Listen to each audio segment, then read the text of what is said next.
thank you. I think we've had an interesting set of the first two introduction to what's going to happen today. We're lucky to have some people who've been in the thick of things, I think, every day, measuring up to the tests that the various statutes, laws, legal requirements pose on us. But more than that, I think many of them are involved in creating the regulations that govern their own companies more than anything else. I think there are things that happen outside of us, there are things that happen inside the company, and so we are lucky to have this gentleman with us. I would request from John to everybody to give at least the initial thought on what happened when you were called in. I'm sure this was something that that came into each one of your minds as to why are you here, and more importantly, it's not something that we don't discuss on an everyday basis. Many of us do have our own discussion separately on the things that happens on regulatory framework, but I think it's nice for John to start off with and tell us what his thoughts are and how should we take things forward. So my first thoughts when I was asked to come and be a part of this panel is, you know, this is a really fun subject, right? It's something that we talk about every single day in probably every single meeting that we have. And my first thoughts were to my legal head, because whenever you've got the legal head in the room, he's the guy that generally gets the biggest beating of all the business heads, because everybody seems to have an opinion on the law and how to interpret it. So I think this is a really important panel discussion. I think it's something that we all face, how to do business in India, and we want to do it legally. So I'm looking forward to this discussion and the questions that might come from the audience. Sure. Thank you, John. Jamshid. Morning, everybody. I presume everybody is from a legal or quasi-legal background. Is that what the general audience is? Am I right in saying that? Yeah? Okay. So, thank God you guys are there in India, because otherwise people like us won't be able to do business at all. Now, in the context of ease of doing business and the regulatory environment, which I think is the topic today in terms of, certainly in the country, ease of doing business and legal regulatory requirement here. First thing you must understand is in India there are two regulatory environments. One is the official regulatory environment and the other is the unofficial regulatory environment. And unfortunately the problems that we face dealing with the unofficial regulatory environment are perhaps greater than the ones that we face on the official regulatory environment. But today we will talk about the latter and not about the former. But it is important for us to understand that as we maneuver ourselves, there is an informal or an unofficial regulatory environment which is unfortunately there in our country. And as long as that is there, ease of doing business will not translate into something meaningful. As far as the regulatory environment is concerned, I think I once again look forward to a healthy discussion. And I think the key theme perhaps today should be, one is, how good is it today? How can it be made better? And how do we as practitioners manage it in the most effective fashion so as to be able to do business easier in India?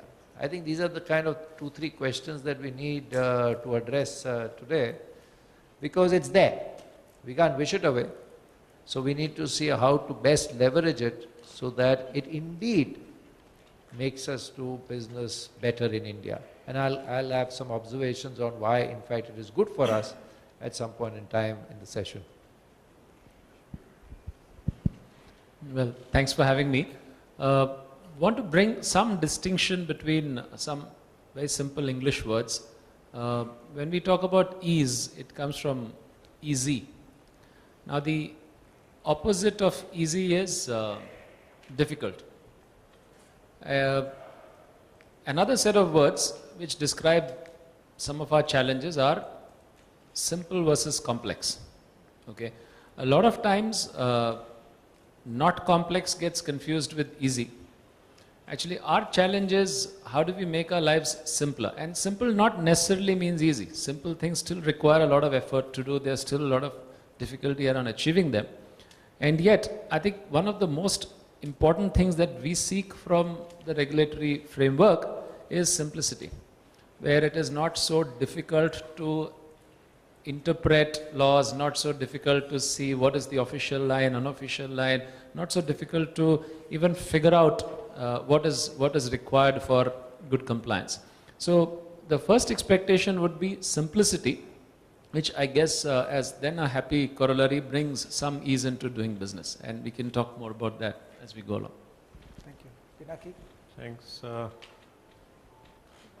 I think one of the, as I was thinking about this subject, I realized suddenly that there are, people who set up retail in India, I think there are two people who get involved when they decide to set up in India. I think one person certainly is the legal and regulatory person, apart from, of course. So while you understand the consumer, India probably is the only country in the world where retailers need to understand the regulator as well, to that great an extent. With most laws not being very clear or very well articulated, I think it often becomes very difficult. What is the exact law? What do I exactly want to, and how do I comply? I think most people in this room would want to be 100% compliant. I have absolutely no doubt, being on the professional side. The real challenge is am I even able to do it? So I think that's the real challenge, that how do I keep my business realities in life and at the same time be 100% compliant. And to be honest, many times we are at a crossroads where we realize they just don't match. And then what do you do? Do you let go of business? Do you, how do you make, I think that's the biggest message that the government needs to get, that for people who want to be 100% compliant, how do we give an environment that enables it? I can give you so many laws are framed by the directors. If you look at last 2-3 years, there are laws that would send directors to jail. Now, if you look at all these laws, if the government were to think, okay, let's see how many directors have been sent to jail in the last 5 years for whatever laws, and if the answer is 0, which means either the law is not necessary or it is absolutely not implemented. So then, is it really necessary? Think very, very radically. Second part of all our legal system is it is always drafted to save the common or the poor consumer. I think the country has changed a lot. We need to also understand that laws also need to progress along with the times. So are we really serving the right consumer, or things around hoarding, for example. I think modern retail can serve a big opportunity to actually reduce prices, which is what we have seen globally. But if you look at the laws, they probably don't serve even Kirana stores today. I think some of those aspects are what probably would be a good area to debate on, how we can ensure that the government drafts laws which are practical and which help in compliance, as Jamshed mentioned. All of us want to comply at the end. I think Pinaki has rightly said, some of the laws should need to be exported out of India because they have already expired. The current business realities are very, very different than the laws which have been designed in a particular environment or so. So even if you take a case of in law is the hoarding, those have been made laws in 60s where that the short supply of everything, and the way the law has been drafted, and if you implement in that later and not a spirit, it will defeat the purpose of the law itself. So if the hoarding is the issue, we want to increase the supply, but if you put restriction on everything, supply anywhere will be stopped. So it will not serve any purpose at all for which the law has been made. The other two big difference in that retail is a very local business. Most of our law is either national law or a state law or even a city law. As that goes down in a hierarchy, the laws has been drafted very loosely. There are no people who can interpret the law. You don't have a lawyer who can fight. No, you don't get a good lawyer to fight your case in a municipal corporation law because that themselves no. Also that some of the larger municipal corporation can have a little better drafted legislation, while when you go to the smaller town, this is all become a more and more difficult even to understand the law. The law executing agency themselves doesn't know what they have to do. So the big challenge is not the law. Whatever has been written, we have to follow in a letter and a spirit. But the key challenge law is always the executing agency. Take a case in example, the biggest law which gives the sleepless night to a lot of retailers is the legal metrology. Now this is a central act, but being managed by the state, and the way it has been managed is like for all the police officers there is a kalapani to make him a legal metrology had, and then he will keep doing all the kind of a nonsense to the business. So the way the agencies are executing it, that is the bigger challenge to that. So what he's saying, that the right side of a law or the wrong side of a law, nobody want to violate any law. The other big challenge is we being the first line of attack. Anybody does anything, retailer has been caught first because he is the end touch with the consumer. I will give you an example. We as a company is fighting a case for a Parle drink which have a violation like that. It has not disclosed the small thing. It is a permitted color used. In that case, I not made the product. I not made the mistake of disclosing it. I am just selling the product. The guy will court hold me and file a case against me. And they will exclude all the producer or a manufacturer guys who has really have escaped the law. And I am feeling unnecessary bond, jiska koi lena dena nahi.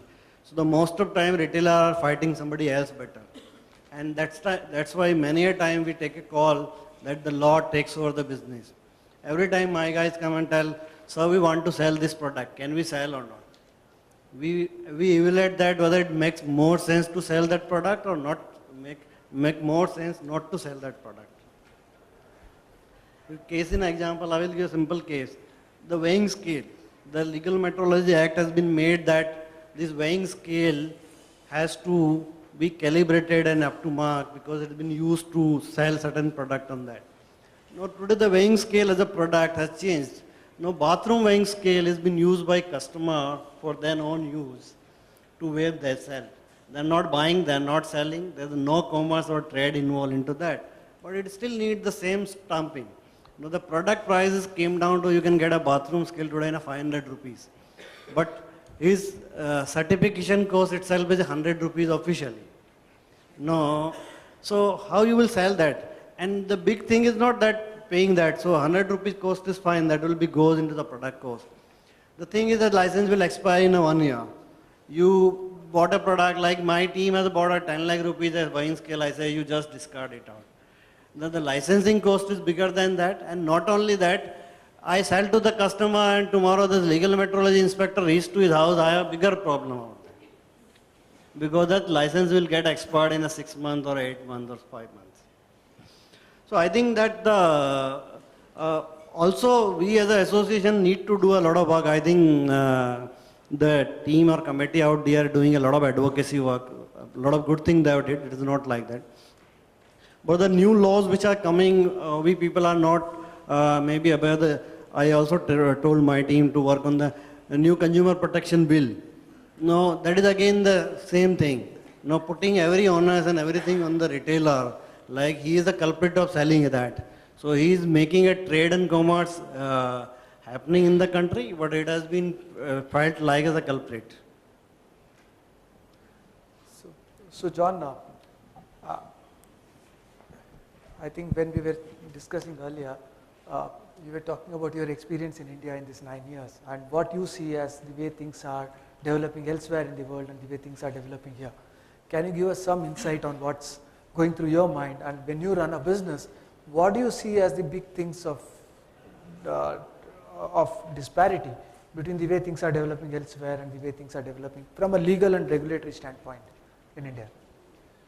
So if you look at how retail has evolved in the West outside of India, over the last 50 years, we've seen modern retail go from supermarkets, serve over counters, to self-service, help yourself, small box, large box retail formats. If you go back to the 60s and look at my previous employer, Sainsbury's, they all had small convenience stores with serve over counters. So modern retail started to evolve in the 60s. Started to move quite rapidly because consumers really liked it. There's a lot of consumption, consumer growth. And then regulatory compliance started to evolve along with the retail growth. Retailers partnered very closely with governments to make sure that the policies that were being written were fair, just, in the interest of the consumer, but also allowed industry to grow. In India, we have caught up in the last 10 years, not only on the evolutionary curve of modern retail, but also the legislation. So we shouldn't be surprised that we feel a little uncomfortable with it all. A lot of legislation is archaic. If you go back to the UK judicial system, you'll find a lot of the legislation, if you really applied it, actually makes no sense. But I think what's evolved is people have been able to assess which laws and which regulations are right and appropriate to apply in the modern environment. Then it becomes very cumbersome to get rid of legislation, so it stays there. If you read it, some of it doesn't make any sense, but it's applied with common sense in today's environment. I think that I could also say from a retailer's perspective, in the 20 years that I spent in retail in the UK before I came to India in 2006, I can't remember a single day where we actually sat and debated whether a law, whether a regulation was right, appropriate, or fair. What we talked about is how do we comply with it, and how do we do business, and how do we grow with this legislation. So if you want to change legislation, as the Right Honourable Speaker before said, it's totally possible to go and partner with government to change legislation and the way it's applied. But you have to do it from a position of strength. You have to first be compliant with the law as it stands now. It's very difficult to be non-compliant to a law and then go and argue, we need to change this. Because quite honestly, you would want to change it, you're not compliant with it. So I think the challenge for us as retailers is both how do we comply with legislation that is there because that's the law? And then how do we partner through the Retail Association of India with local government and central government to make sure that we evolve things that are right for the consumer. And I think as we go, we need to fight for the rights of the consumer and not just appear as though we're fighting for our own rights. People very seldom are going to listen to you if you go there to fight for yourself. But if you go to fight for others and you go to fight for what's right for the economic growth of the country, then you're going to get a lot more people partnering with you. I think the other thing I would say is we had a conversation earlier, and something we need to bear in mind is that as modern retail evolved over the 50 years, it evolved with 5 different generations in 50 years of both political leadership and retail leadership. We've sort of evolved in the last 10 years with the same generation in both positions, and now we're looking at things through a completely different paradigm shift. You know, just a thought, and maybe mine may very often be the unpopular view, but I just come from a history of working in a retail business where we don't necessarily fight the law, we look to how we can comply with it and let's get on and do business.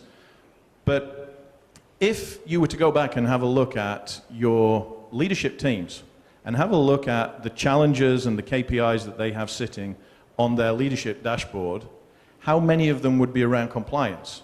How many of them would be around safety? How many would be around food safety, health and safety? Obviously, you've got sales, you've got profit. They're the big headings that we want to look at those challenges in business. But I would just say, as legal representatives, you've got a right to make sure that you fight to have compliance in there on the dashboard. Because once people have to start being measured against it, they generally stop fighting it so much and start operating within it. But I think that as we go forward, we've first got to look, how do we comply? And then how do we influence and how do we help the retail industry and the consumer growth in this country continue to evolve? Thank you, John. Maybe Jamshed, you can tell us from the standpoint of having been now involved with retail for some time, and you've got a mix of two worlds. You've got the Tatas on one side who've really been in this business long enough in this country, you understand every part of the country, and you've also got the Tesco viewpoint, which is talking about how they do business there. And how do you then look at, especially from a legal and compliance standpoint, how do you look at the culture changing, or how do you look at the culture adapting to what needs to be done? Because both the groups are very clearly very compliant, they obviously stress on compliance, but how do you make that culture happen? See, I'll tell you,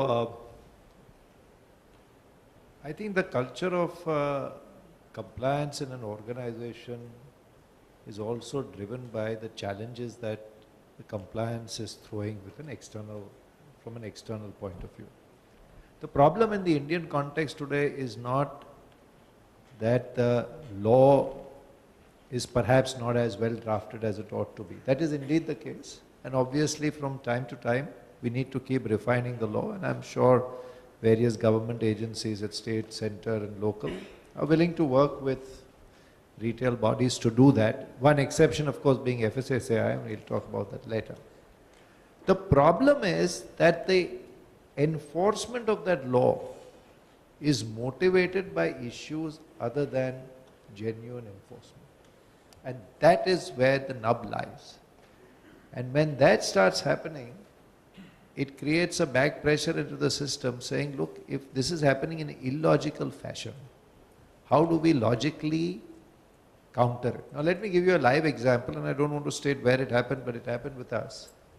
So we are opening a small store in a locality where the local retailers have an association which we have not joined. So the local retailer complains to FSSAI, and FSSAI comes and stops our fruit and vegetable section in our store because we don't have proper temperature control. Now this is ridiculous. You know, now 99% of vegetables are sold on the road in India, and certainly in that place. And he comes in and says that you don't have proper temperature control in an air-conditioned store to sell fruit and vegetable. Now when that kind of thing happens, obviously we say no, so we stop selling, and then you have to go, and then there is some fine compounding, and you have to present your case and all that. Now why has he done that? And who comes as the witness? The head of that retailers association in that local. He comes as the Panchnama fellow and says, yeah, air conditioning, some black mark is here and all that. So what happens then is that it is in the face of that we need to create the culture. And in order to create the culture, the only thing that as senior leadership, of course we do review, and of course it's part of the KRAs, but more important than that, we must be willing to do two things. One which we do, one which we don't. What we do is we are willing to stop business rather than just sort of brush it away through some nefarious means. So we are willing to stop business. So we have to stop selling, we stop selling. It takes up a lot of management time, but we have to stop selling, we stop selling. But what we don't do enough is we don't stand up and fight. And the reason why we don't stand up and fight is that the law is written in such a manner that if someone wants to get after you, you will be indefensible. And that is the crux of the problem. The manner in which the laws are written gives such a wide interpretation to everything that it is, so if you want to do ease of doing business, it is not at this level that change has to happen, it is at this level that change has to happen. And associations, etc. in India, and if that's the point we want to make, are focused largely, and I am part of CII, I am part of FICCI, I am part of RAI, on changing the policy here. But associations are not focusing enough on changing the ways of working here. As a result of which, you can keep doing what you want here. If this does not change, you are not going to be in a position to do business in a proper fashion. And we don't want to take that on because it's messy. It's easy to sit in front of a Secretary of State or, at the center and discuss policy issues, and they do change. They're pretty flexible that way in terms of, we've seen it in Maharashtra, we've seen it at the center, we've seen it in other states. But it's more difficult to sit here and make the local authorities see light, or take them on when they're doing something which is completely outside the realm of common sense and basic decent way of working, and that is, we are happy to compound something, we are happy to close the issue and get on with it, because nobody wants to upset the inspector. And when that attitude changes, as a collective, and we don't do it collectively. If I have a problem, if he has a problem in his store and my store is next door, I'm not going to join hands with him and say, no, both of us, let's go and start putting pressure on the inspector. I mean, we're not going to do that. And if we are not going to do that, that system is going to take a hell of a long time to change. The only reason being nobody wants to change it. See, all this make in India, ease of doing business and all, nobody is addressing this layer. And if this layer doesn't address, you can do whatever you want at the top.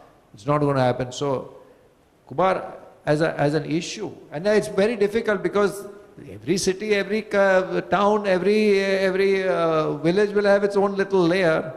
But that's where the battle actually is, in my opinion. Yeah, I think it's a perfect way to understand this. Obviously, some association has done a better job on this because they actually aided the guy to come in and inspect and do stuff to you, and they also filed a Panchanama. So we also don't want the guys to go in cahoots with the local inspector and do stuff to somebody whom they don't like. So, but I think it's point taken. We may need to think about this slightly differently. Vishak, from the standpoint of the business that you are running, what is the one thing that creates sleepless nights for you? I'm sure there are lots of things that happens. I don't know whether it's sleepless nights. You can tell us if it is sleepless nights. But what is the one thing that's really troubling you quite a bit? CPT did talk about weights and measures, and that's one thing that has always been one of the prime focus areas for RAI. What comes on top? I think it's many small things. Like I think John said it beautifully, that once there is a law, the first thing you do is to comply with it, and that's I guess that's how each one of us deal with it. But you're talking about thousands of transactions every single day. Sorry, just before you go on, John had also told me something earlier which I want to bring up now before it goes off. He said that when they sit there, they think about what are the things that we'll need to do to ensure that we are complying with the law. But he also said that there are enough businesses in this country who look at the law and say, okay, this law has not got framed well, so I may need to now, I can easily circumvent it because this is not really drafted well. So there is also a school of thought, John, correct me if I'm wrong, there is also a school of people who think, okay, I can really switch it slightly. There are other microphones there. You might, Yeah, so I didn't realize you were going to mention everything I said to you earlier. But it's an interesting the thought. point- I thought it's a very good insight. So the point that I said was that, in my 9 years, and I realize it is only 9 years, but I've seen and I've heard a lot of people talk about ways in which we can operate around a law or a regulation. We find a loophole and we decide that's where we're going to target, and what happens is the regulation tightens up the loophole. It's not sustainable. So, I share all the frustrations that the panel do. I really do. But you can't boil the ocean. You cannot approach everything as though you can fix everything overnight. It takes time. And when legislation was introduced years and years ago in the West, the challenges and the difficulties were there then. It's just the business was emerging and growing at a much steadier pace. And we have an entrepreneurial spirit in India that wants everything to move very fast, and we want to catch up quick. We know we've got big opportunities ahead, and so we want to move at times much faster than everybody else can keep pace, which is why the frustration is there. But, first, look at how do we become sustainable with the current legislation, because otherwise you go out of business very fast. Sorry, Vishak, for butting in. I thought it's an interesting thing that came up Absolutely. from what you were talking about. Okay, so let me make things less depressing, and let's look at some opportunities which might keep you up at night with the excitement. One big opportunity we as food and grocery retailers particularly have is to create employment. Okay, and here is a country which can do with a lot of employment. It's a matter of great satisfaction when you have a front-end CSA, his mother comes, his mother is a maid in somebody's house, and she says, look, thanks to you guys, my child has made it, and he's now going to be a supervisor in your store, he's going to be a store manager, and so on. That can give immense satisfaction. And yet it's extremely challenging to be able to channelize this energy effectively. I think even the government wants to do a lot of things on skill development. And yet, even to find talent, and I'm talking about entry-level talent, those who can just pick up a shelf, clean the shelf, put a shelf tag, arrange the merchandise neatly, do the facings neatly, load and unload. Okay, to be able to do that, to get that kind of talent, still quite challenging. In a time, in a country where there is so much of unemployment, with so many people who are, you almost feel sorry with the way they work, And in spite of that, paying minimum wages, paying what is a fairly decent wage for an entry-level person, lots of opportunity there. Lots of opportunity to, we are teaching our people ABC, addition, subtraction. John has a ball. The ball is red. John likes playing with the ball. We teach our people this, okay? And these are all people who are minimum past 10th standard, okay? And yet, and they feel hugely thankful and appreciative of this, okay? I wish there was a better channel for doing this more often, more successfully. Think of even some of very basic things like the 8 p.m. rule for women, okay? We are in a business where we're talking about gender equality, we're talking about how do we make life better for women and so on. And yet, now, our stores are going to be open till 9:30, sometimes 10 in some cities. The women have to go back at 8. Now, how do you create a duty roster which will make that happen and still make sure that you employ enough women in your stores? Yeah. So, take something like managing a Mathadi situation in Maharashtra. There are so many of these. Sorry, did I touch some? So, in so many of these dimensions, okay, even employee safety, one fine day there is a band, okay. Should I open the store? Not open the store. If I open the store, how do I leave it to my employees to fend for themselves if they are required to shut it? And so it's so many of these dimensions. We could make it a better people place, okay, by simplifying a lot of things in our work environment, in the regulatory environment as well. We could make life a lot easier for creating a lot of skill, developing skill, and I think we do a lot of that, and we have a fair amount of attrition after that, which is fine if they're going for something better in life. Okay, so we've participated in nation building to that extent of somebody having learned something from us and doing something bigger. So that's fine. How do we find ways by which we can make that easier? Sure, I think it's a set of nice points there. Pinaki, you heard what some of these people have to say. From the way in which retail industry, and you've been always attached with the retail industry, but you've also got chances of looking at various other industries coming into the play. How do you look at regulatory environment in retail, and what do you think are the things that retail is doing well, and where is it that maybe things are not going well from a legal and regulatory frame point? And can you also then tell which other industry, can you give us example of other industries where things could be done differently? Yeah, I think I'll be honest here. One of the challenges that retail industry has, and it's pretty unique, is you are dealing with laws on a virtual minute by minute basis. Every time you generate an invoice, somebody comes in, there's some element of law that you are prone to violate. Second challenge you have is you are completely geographically disintegrated. You are dealing with somebody sitting in Guwahati in some store, some guy does something wrong without realizing or without understanding. So I think it's very unique. I think in no other industry, I can tell, I do a lot of work with consumer industry, and I know of companies who have said absolute zero violation and they're able to execute it because they don't have these challenges. One is it's not a daily, minute by minute, second by second occurrence, and secondly, they're not as dispersed.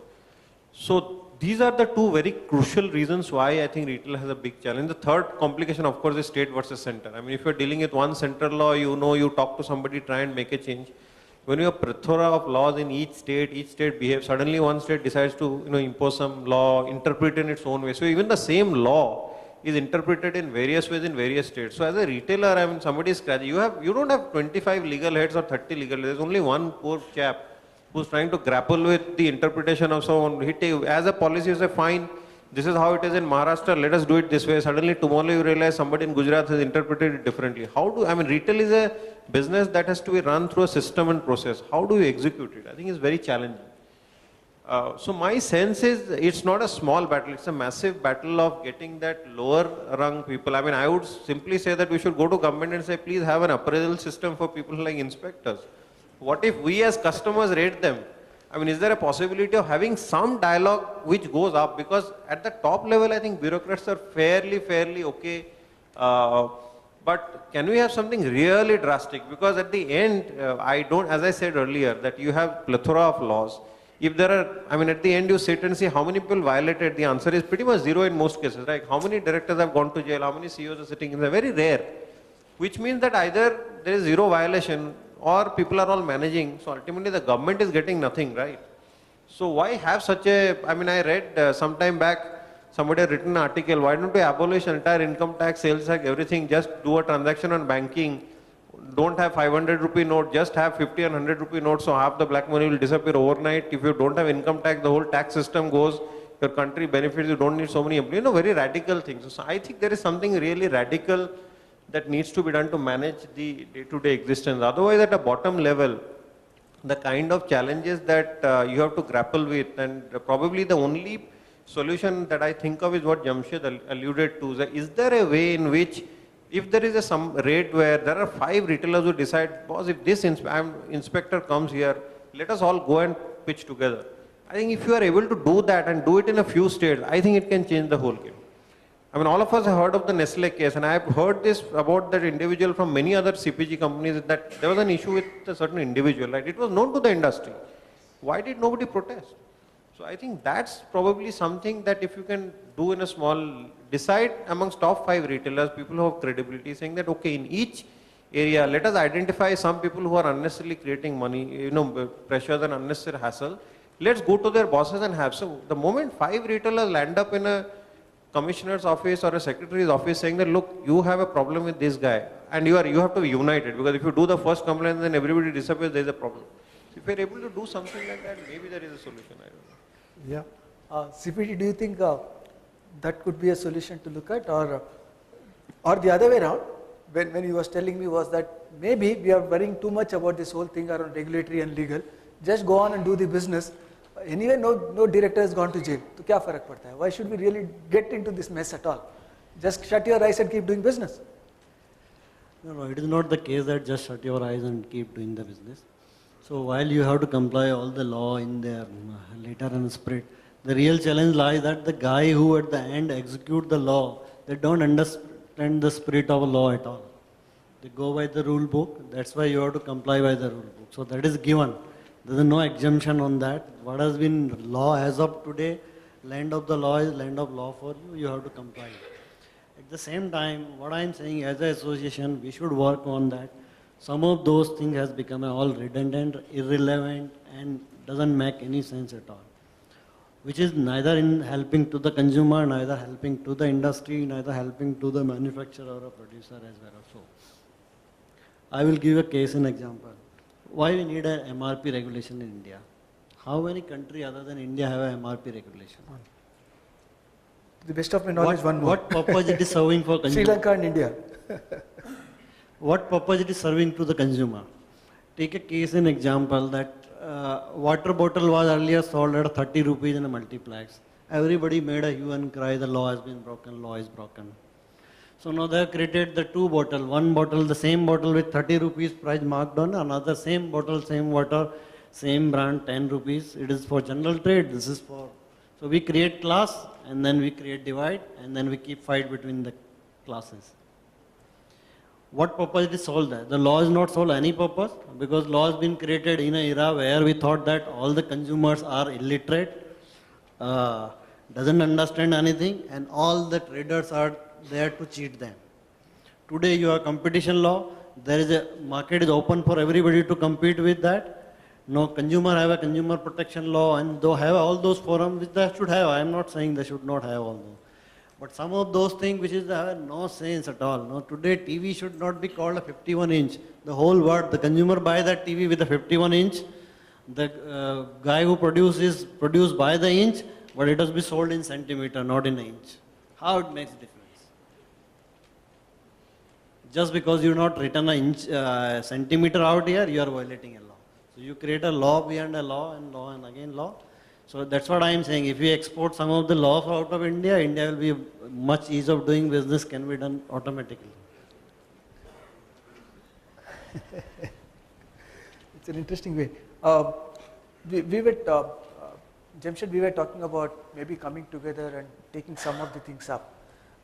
And we've seen that we've done some work on Maharashtra state and getting the policy done and stuff like that. But we sometimes find that it's our own brothers, and it's our own people who come in into the middle and then start creating new challenges on us. How do we ensure that what we want to change is getting supported? Because one of the things that as a government official would be, if I'm sitting here and creating something on the basis of somebody who's come in and made a representation, and I'm going to land into trouble because I've tried shifting the focus altogether. Okay? I think it's worrying, because then the person who's sitting at the government offices is not wanting to do it, because he knows if he touches something, he lands into trouble. So how does one tackle Yeah, this? so I think what we did with the Maharashtra government, and Raghu is here, and others who worked on it are all here, is a classic case study, both in the positive and in the negative. So we have been interacting with the government for over 2 years to come up with a retail policy. Now the need for a retail policy is because of the fact that modern trade, as John rightly said, there is a dynamic which is changing in the environment, and the laws are not changing along with the dynamic. Let me give you a simple example. So we had the Essential Commodities Act, wherein if you are outside these the city limits, the storage limit for oil is say 30 tons in wholesale. Because in those days there was nothing like a DC and stuff like that was not there. Now all the DCs are outside the city limit, so actually you need a higher limit outside the city and you need a lower limit within the city. Nobody is going to store 200 tons inside Bombay city.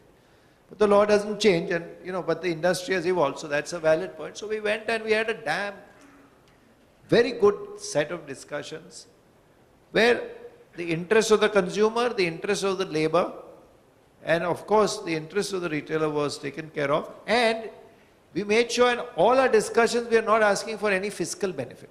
So there was no reduce this tax, give us concessions on electricity, nothing. We just said let's leave all the fiscal part out because we know the state is under strain, and we came up with a draft retail policy. Now we put the draft retail policy and they went and put it on their website in the spirit of transparency, and the Small Retailers Association complained.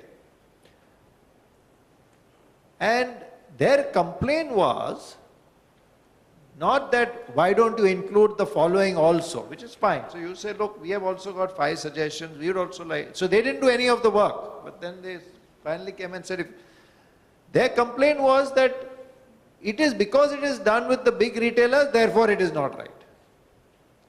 And if you are doing things for them, then you must do things for them. But there was no correlation. I mean, what we were asking for is, for example, no limits to women working. Now, how can that be detrimental to a small retailer? It cannot be detrimental. So there was nothing in that which was detrimental, but this is the current issue that we confront. And beyond the point, the government is also put in a cleft stick, because on one side is a mass body, and the other side they don't want to be seen to be favoring. And I think one of the issues which at a government level they'll have to take a call on at some point in time, that when you say ease of doing business, what is the definition of business? If you're talking about organized, corporate-driven business, then you say so and then drive towards it. If you're saying business is a nebulous definition, is not going to work. In no country which wants to do ease of doing business will you close the largest distribution hub, one of the largest distribution hubs in the country, because there is a Mela going on in Nasik. You understand what I'm trying to say. Now the inspectors and the police who said that no, that whole Bhiwandi area has to be closed for 5 days because of the Kumbh Mela in Nasik had no idea about ease of doing business, but that's where it makes the difference. And this is not one isolated incident. When you add up to 10,000 incidents, obviously people will say India is not a good place to do business. So I think the government must make that stand very clear as to what is their definition of business and how are they planning to ride that storm. Because in India, for every argument, there is a counter argument. So that will go on forever. Or they should take a decision saying, no, it will only be for small businesses that we are looking at, and the protection of small businesses are this, in which case fine. Everything can be done that way. I think that is the kind of challenge that we faced, and we are still facing, because the retail policy is not out yet. Yeah, I think to be fair, this policy, while there has been objections, it's not necessarily small businesses that's come in ahead. It's not the small retailers. It's been the traders' body. Traders, not retailers. Sorry, so traders. And that too, I think politically driven in some form. And the lesson for me has been that maybe we did not get the traders' body and the political wings to come into the picture. And we don't do enough of this political jamboree that needs to be attached to it so that it gets taken off much easier. And many times we go to the relevant, like you said, the top guys, the IAS guys, and go and sit with them who really want to do stuff. And I can tell you from whatever it is that we've done so far, when we sit with these, the technocrats inside, they know what they're talking about. They really know how to really do things. But what they can't manage is this political humbug that comes and gets thrown on their faces. And many times they then think it's not worth changing the law. John, is there anything that keeps you sleepless in this business? Well, I think everything we've been talking about. I think the thing that I probably spend most of my time thinking about is what's the understanding and the level of understanding that we have in our markets and in the stores and out in the field. I mean, we can talk about these frustrations until the cows come home. We all share them.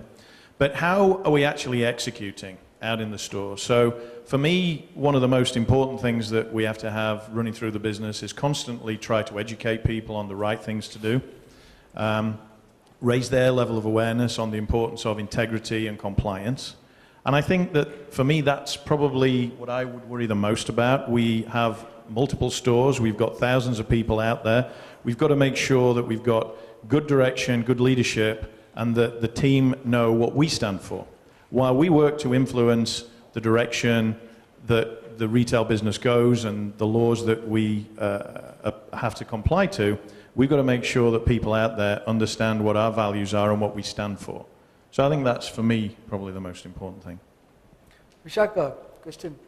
When you're running a business, and I know that this comes up to many of us at various points of time, there could be cases wherein you've got on the one side your legal and regulatory person telling you, let's not do this because this is going to violate a law. And then you know that if you don't do that, you're not going to achieve whatever business targets you've got or business objectives you have. Do you have any such instances that comes up? And if it does, what do you do?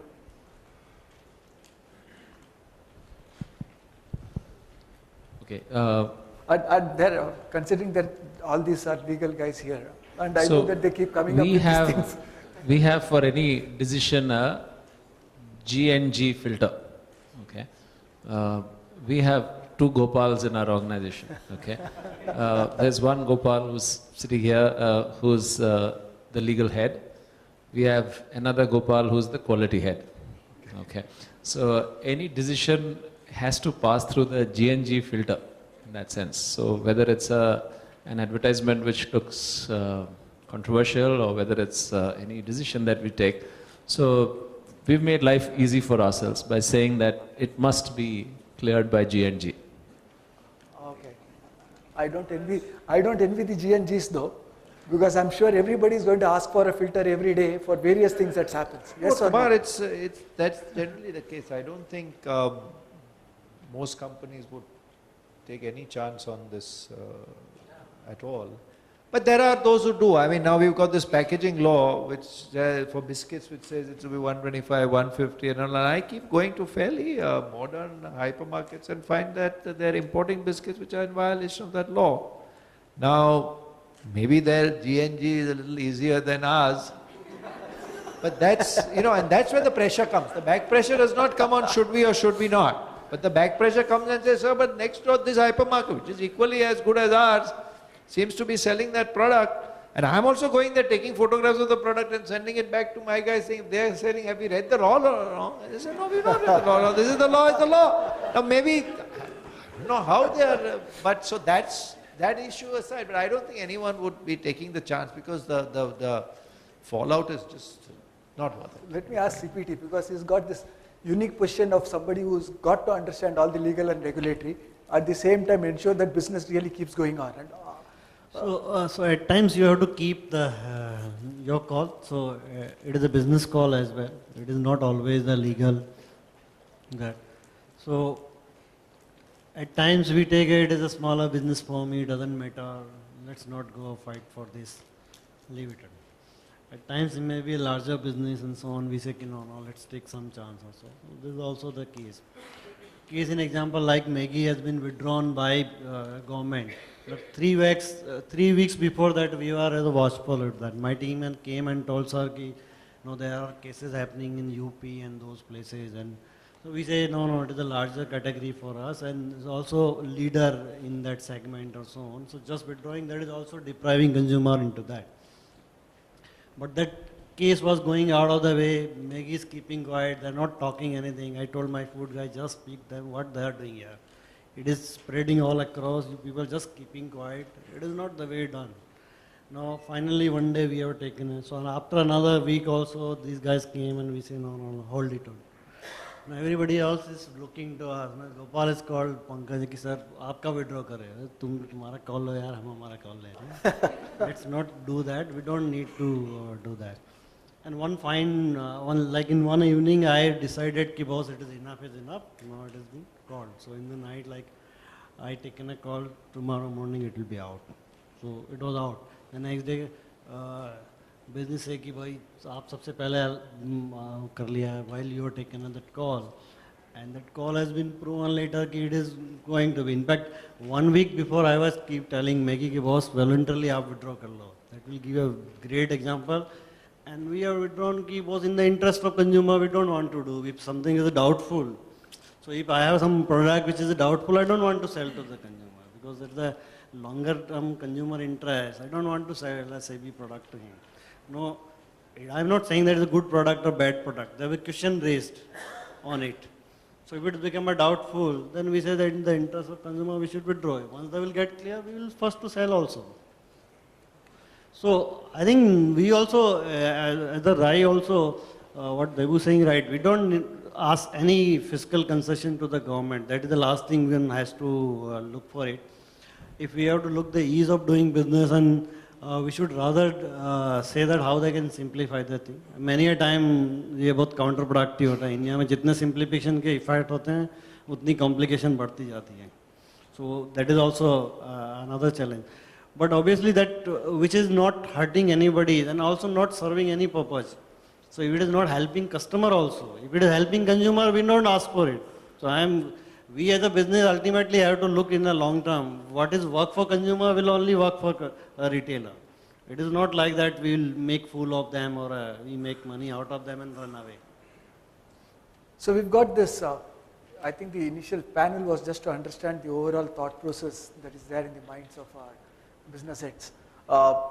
What's coming out very clearly is there is law and all of us want to be adhering to it, so there's no way you can start circumventing it. So for those of you who are sitting here, your jobs are intact, I'm told. That's also nice, thanks that you brought in. The second thing was, I think there is a need from an RAI perspective to start thinking both sides. One is the guys who are capable of changing the law, helping us, doing things from the bureaucracy, and the others are the inspectors who would come in and do stuff. I think we may need to come out with a strategy for the inspectors separately to get things on ground happening the way it's meant to be. Many times the letter of the law and the spirit of the law, there is some kind of an issue, and the implementation of the law is entirely different. So that's also something that's come up. Some things that are painful, and I'm sure that during the day the others in the sessions, various panels would be discussing the individual technical topics. I now throw it open to people in the audience to ask some questions from here, because obviously there are directions coming in, and from whatever they are saying, they do everything legally. They always go back to the G&G before they do anything there at all. Are there questions that any one of you here have to ask? Niranjan, do we have? Can we get mics passed, please?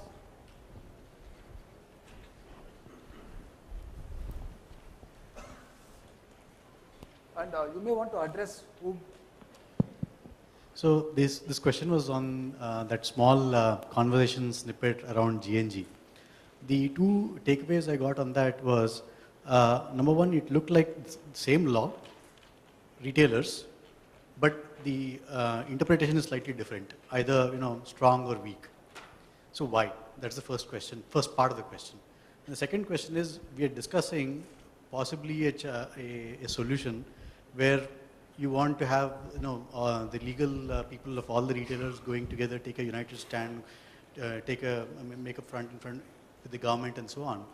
So if the interpretation is different, can this be possible? Can this strategy be possible? of actually taking a united stand and going in front of the government.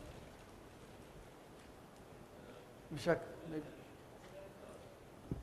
I don't think the issue here is of subtle legal interpretations, which can be different and will be different. The question here is of blatant misuse of office of power to enforce something which is not correct. That is where we said we must get together, not about legal interpretation. That, of course, legal interpretation is bound to happen on the fringe. So we are not referring to that.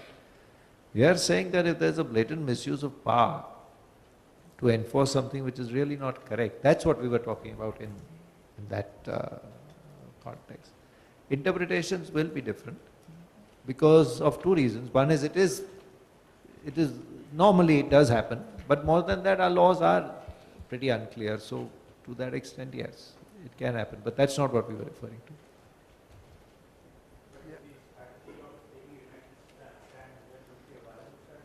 It is viable or not viable for other reasons maybe, but not because of this interpretation reason. That's what I'm trying to say.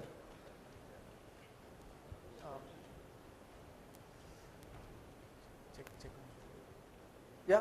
Keep speaking into it, it will happen.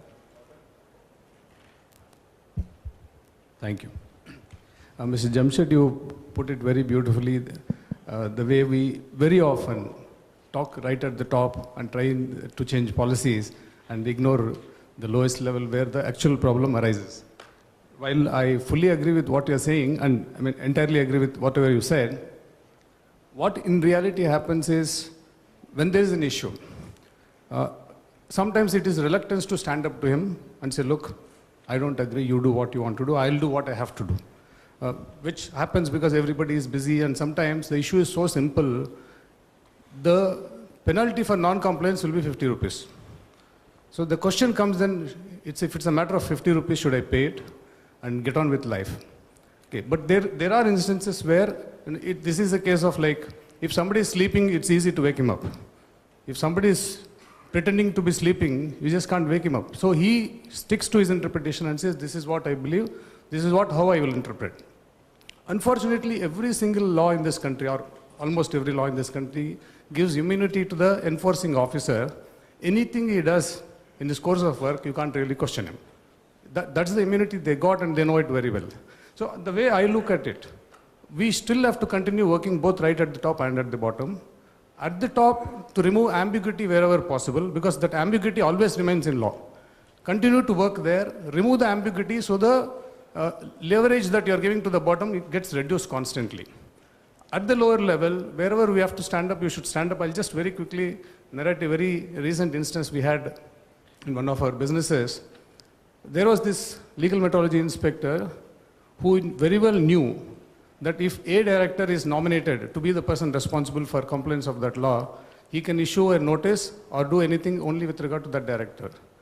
Just because we didn't want to meet his demand, he chose to issue notices to every single director. We said nothing doing, we went to the court, high court, we got it stayed, we got it quashed. What we didn't do, see, that's the legal part.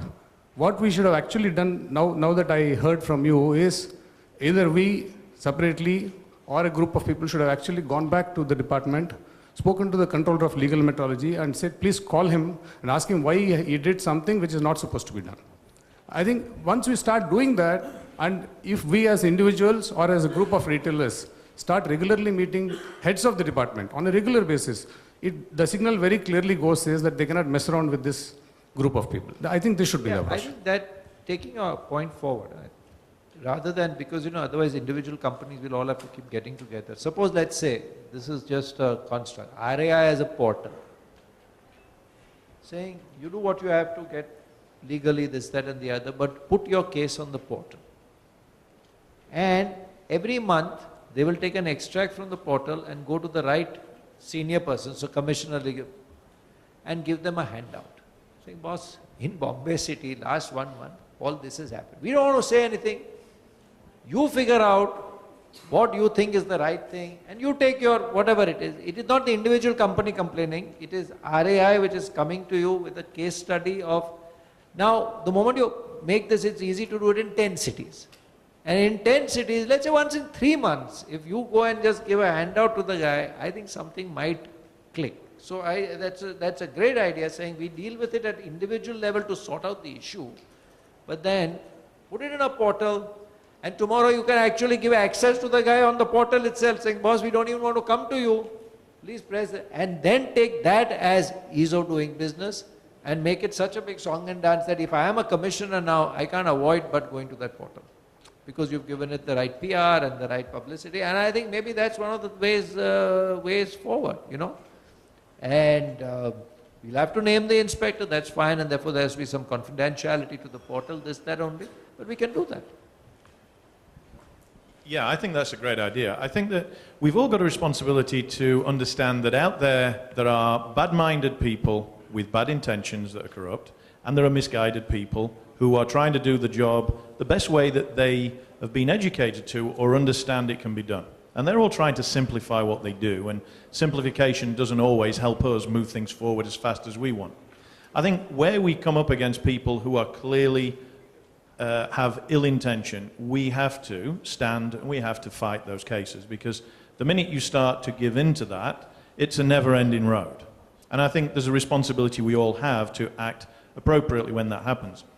I think where we've got people that we feel are just misguided, don't fully understand, I mean, it is a high-risk strategy, but I think you've got a responsibility as a retailer to possibly invite them in and help them understand how your business operates, what your intentions are, how you need to operate, and how you do operate. I've had some great success with local fire departments and police departments when you invite them in and you show them your firefighting daily, weekly, monthly process, your training, your engagement programs, because they're actually missing that in the community. They don't have it. They don't know how to teach it. They just know how to go and enforce if you're not compliant.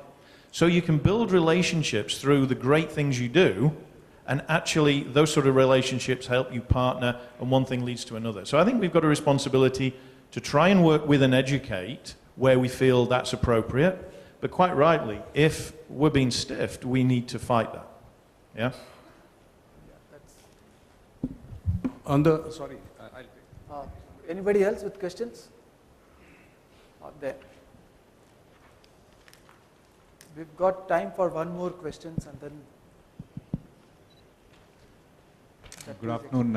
I'm from the Landmark Group, and just taking a cue from what Mr. Ramprasad said, and something that one of the panelists alluded to some time back.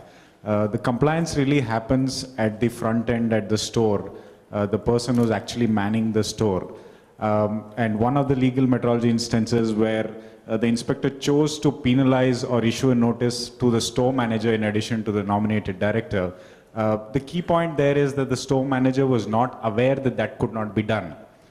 So one of the points that was mentioned was, can we educate? But you know, the real issue with that is the lack of confidence that the people have. When you go and tell them, look, this is what it is, they come back and say, look, what's the point? Eventually, this is what happens, and therefore, what's the point in knowing the law? So my question to you is, as leaders of organization, what do you think we can do better to educate the front end? Well, I think that's a very good question. Let me just take the weights and measures issue. So, I mean, we can talk about the law and we can talk about the way it's implemented, and that becomes very often a subject of discussion that keeps us occupied. But the question really that matters is how many of our weighing scales are actually measuring and charging people correctly in our stores today. We spend, and the question we should reflect on is how much of our time in our daily work, in stores and in the markets, do we spend making sure those scales weigh properly, and do people know why they have to weigh properly?